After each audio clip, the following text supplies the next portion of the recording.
தமிழ்நாடு அரசியல் களம் சூடுபிடிக்க தொடங்கி இருக்கிறது.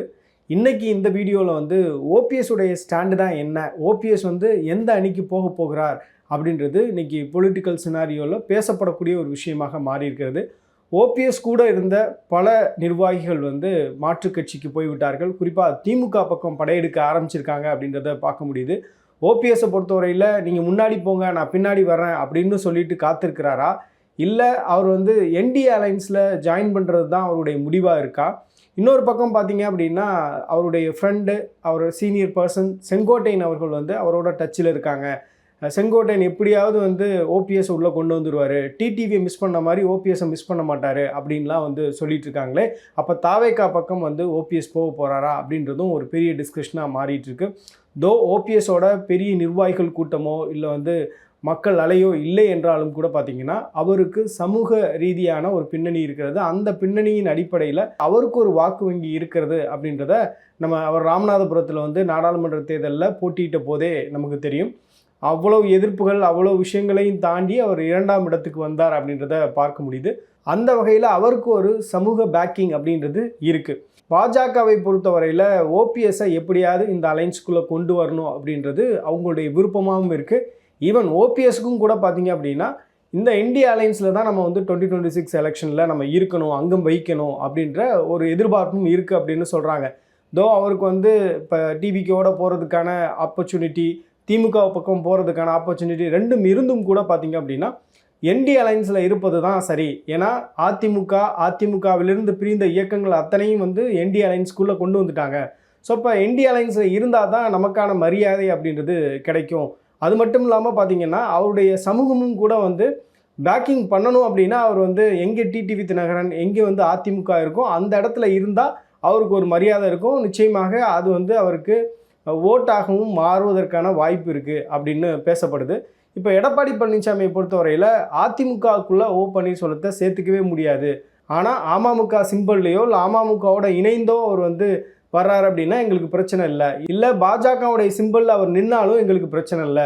ஆனால் இரட்டை சின்னத்தில் மட்டும் அவரை நாங்கள் நிற்க அனுமதிக்க மாட்டோம் அப்படின்ற ஒரு ஸ்ட்ராங்கான கண்டிஷனை வச்சுட்டாரு. இப்போ பாஜக சார்பில் என்ன பேச்சுவார்த்தை நடத்துகிறாங்க அப்படின்னா, நீங்கள் குக்கர் சின்னத்தில் நில்லுங்க, இல்லை நீங்கள் சுயேட்சையாக நிற்கணும் அப்படின்னு விருப்பப்பட்டீங்க அப்படின்னா நீங்கள் தாமரை சின்னத்தில் கூட நில்லுங்க அப்படின்ற ஒரு விஷயத்தை முன் வச்சிருக்கிறாங்க. ஸோ இப்போ இது தொடர்பாக தான் இன்றைக்கி ஓபிஎஸ் வந்து அவருடைய ஆதரவாளர்களோட ஒரு கூட்டம் நடத்துகிறாரு. அந்த கூட்டத்தில் இறுதி முடிவு எடுக்கப்பட்டு என்டிஏ அலைன்ஸ்குள்ளே போகிறத உறுதிப்படுத்துவாங்க அப்படின்னு சொல்கிறாங்க. இது ஒரு பக்கம் நடந்துட்டுருக்கு. இன்னொரு பக்கம் பார்த்தீங்க அப்படின்னா தேமுதிகவை பொறுத்தவரையில் திமுக அதிமுக இந்த 2 கட்சிகளுக்கும் ஒரு பகிரங்கமான ஒரு அழைப்பு விடுக்கிறாங்க. யார் எங்களுக்கான உரிய மரியாதை கொடுக்குறீங்களோ அந்த கூட்டணிக்கு நாங்கள் வருவோம் அப்படின்னு சொல்கிறாங்க. இப்போ இதை பற்றியும் நம்ம வந்து சில தகவல்கள் விசாரிக்கும் போது என்ன சொல்கிறாங்கன்னா, தேமுதிகவை பொறுத்தவரையில் அவர்களுடைய எதிர்பார்ப்பு அப்படின்றது ஸ்கை ராக்கெட்டிங்காக இருக்குது.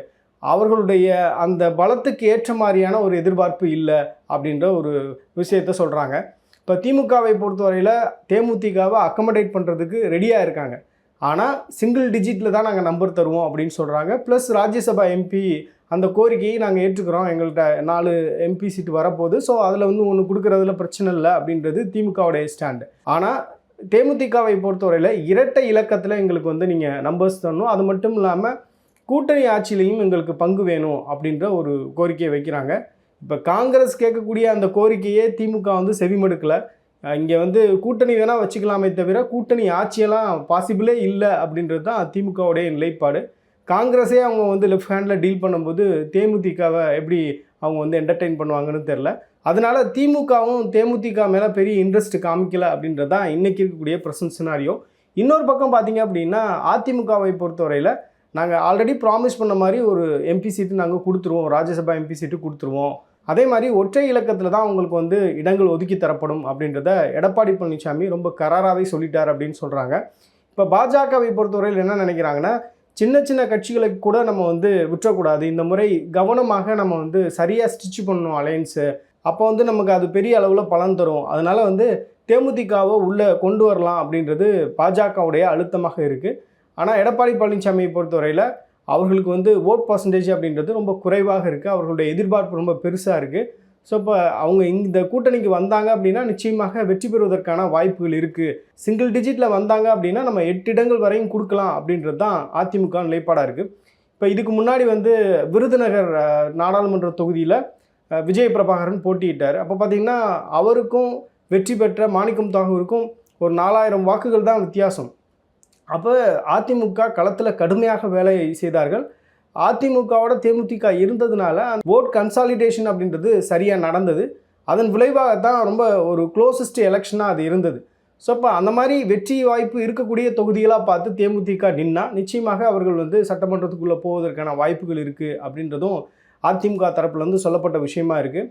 ஆனால் தேமுதிகவுடைய பொதுச் செயலாளர் பிரேமலதாவை பொறுத்தவரையில் எங்களுக்கு வந்து இரட்டை இலக்கத்தில் வேணும், அது மட்டும் இல்லாமல் எங்களுக்கு ஒரு ராஜ்யசபா எம்பி, அந்த ராஜ்யசபா எம்பியில் வரக்கூடிய நபரை வந்து நீங்கள் இணையமைச்சராகவும் மாற்றணும் அப்படின்ற ஒரு கோரிக்கையை பாஜக வைத்து காத்திருக்கிறாங்க. தொண்டர்களை பொறுத்தவரையில் அவங்களுக்கு வந்து 2 நிலைப்பாடு இருக்குது அப்படின்னு சொல்கிறாங்க. தொண்டர்களை பொறுத்தவரையில் ஒன்று நம்ம வந்து திமுக பக்கம் போவோம், இல்லை டிவிகேவோட அலைன்ஸ் ஆகும். நம்ம வந்து பாஜகவோட போனால் கிரவுண்டில் வந்து நமக்கான பாசிபிலிட்டிஸ் அப்படின்றது ரொம்ப குறைவாக இருக்குது அப்படின்றது தொண்டர்களுடைய மனநிலையாக இருக்குது அப்படின்னு சொல்கிறாங்க. ஐ திங்க் இந்த வீடியோ முழுமையாக பார்த்துருப்பீங்க. ஓபிஎஸ் உடைய இன்றைய பொசிஷன் என்ன அப்படின்றதையும் நம்ம சொல்லியிருக்கோம். தேமுதிக என்ன எதிர்பார்ப்பு வச்சுருக்காங்க, அவங்க திமுக அதிமுக இந்த 2 கட்சிகள்கிட்டையும் வைக்கக்கூடிய அந்த கோரிக்கையை பற்றியும் நம்ம பேசியிருக்கோம். தேமுதிக தொண்டர்களுடைய மனநிலை என்பது தாவேகாவோட நம்ம அலைன்ஸ் போகலாம் அப்படின்றது. ஆனால் பிரேமலதாவை பொறுத்தவரையில் நம்ம வந்து திமுக இல்லை அதிமுக, யார் அதிக இடங்கள் மற்ற விஷயங்கள்லாம் நமக்கு அதிகமாக கொடுக்குறாங்களோ அவங்களோட நம்ம அலைன் ஆகலாம் அப்படின்றது அவர்களுடைய நிலைப்பாடாக இருக்குது. இதற்கிடையில் பார்த்தீங்க அப்படின்னா முன்னாள் முதலமைச்சர் ஜெயலலிதாவுடைய பிறந்தநாள் வந்து பிப்ரவரி 24. இந்த தேதியில் அதிமுகவுடைய முதல் கட்ட வேட்பாளர் பட்டியல் வெளியாக போகிறது அப்படின்ற தகவலை சொல்கிறாங்க. ஸோ நான் பிகினிங்கில் சொன்ன மாதிரி தமிழக அரசியல் சூடுபிடிக்க தொடங்கிவிட்டது.